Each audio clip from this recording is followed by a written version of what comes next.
The Last of Us, a series about love, loss, and obsession. We can all agree that Gustavo Santaollalla's work in The Last of Us Part 1 and Part 2 is nothing short of legendary.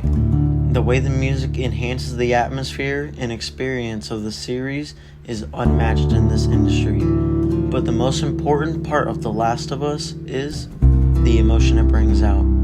Today we're going to take a look at The Last of Us Part 2. It should be worth saying just in case you haven't played the game, but spoiler warning ahead. Join me today in discussing the music of The Last of Us Part 2.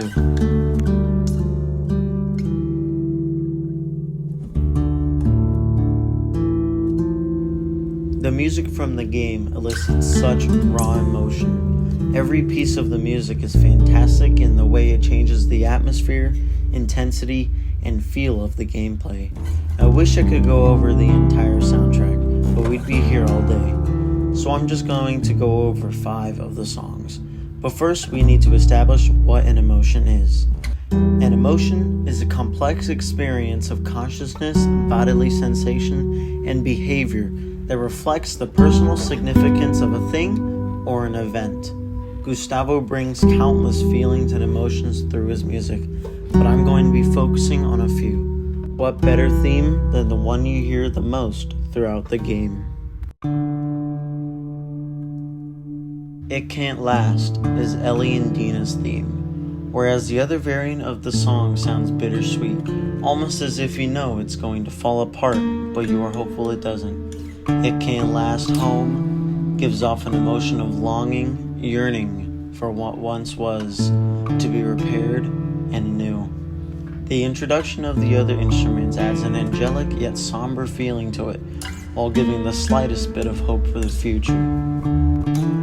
As Ellie becomes driven more and more obsessed with the pursuit of Abby, we can feel the heartbreak both Dina and Ellie feel with the decision they both feel they must make, conveyed through the music. The song's swelling adds a sense of desperately wanting Ellie to stay with Dina, thus making us angry for her when she hits the final nail in the coffin and leaves Dina to go after Abby.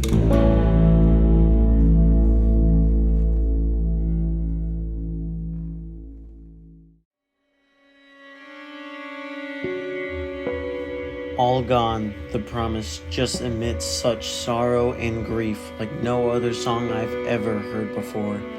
This song opens a door into Ellie's mind and the pure loss of Joel she's feeling. It evokes a sense of melancholy and reflects the emotional weight of the story.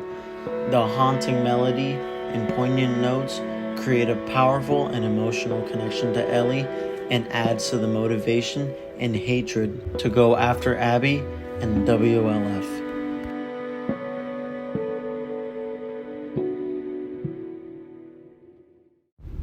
Gustavo Santaolalla is a big part of why The Last of Us Part 2 feels like a movie and gives us such raw emotions such as grief and longing. But there's also one more composer who was equally as important in enhancing the atmosphere and emotions we as players feel playing the game. Mac Quayle. He created all the amazing soundtracks for the action scenes and intense moments of the game, providing a huge shift in tone for the game's action sequences compared to the first game. Mac Quayle made a masterpiece by bringing out the very worst emotions, the most raw, intense, adrenaline-pumping feelings, and what better track to start off with than the one that plays during the Rat King boss fight. There Still Out There is a soundtrack that plays during certain infected fights, such as the bloater in the hotel, but most poignant was the Rat King boss fight. This song fills you with terror and extreme urgency. The intense music builds suspense, spikes your adrenaline, making you feel that the threat is directly behind you at all times. Even when you have to face the Rat King head to head, the music does not let up and becomes more intense and relentless, all while heavy drones, booming drums, and electric guitars add a feeling of hopelessness and urgency. The monster crashing through the walls, grabbing you at any chance it gets, shrieking at you, just fills you with absolute terror.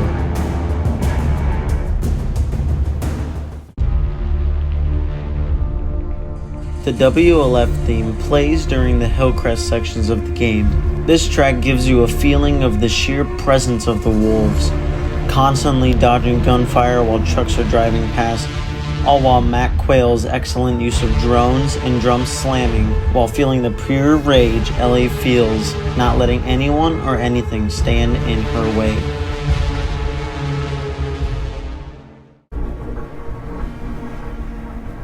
The island track plays throughout various encounters on the Scars Island, but none are so intense and haunting as the ride to Haven.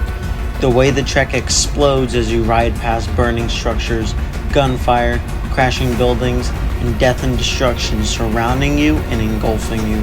You feel the extreme and raw desperation of Abby and Lev just trying to make it out alive. You are desperate to get out of this no-win situation. This track sounds like a true war zone, progressively getting more and more aggressive and intense until the final minute where the drones are louder than ever, the bass is rattling your chest, and the drums even sound like gunfire.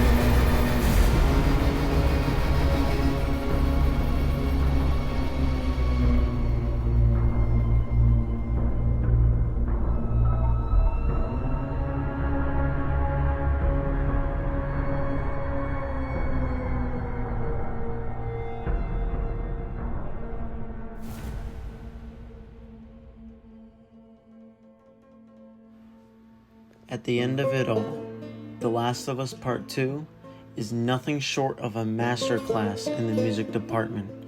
Gustavo Santaolalla and Mac Quayle are nothing short of legendary music designers, rivaling some of the best movie OSTs. Even on my 10th playthrough, the music still gets me emotional and very tense to this day. They really pushed the limit when it came to the music they made, and in doing so, spilled out such powerful and raw emotions and feelings onto us as players, and made the experience of playing this game better than watching a Hollywood blockbuster that was made with passion and love for this franchise. In my opinion, there is no other game in the industry that can make someone feel things like grief, sorrow, terror, rage, and desperation, all in just the music for one game. Absolute legends.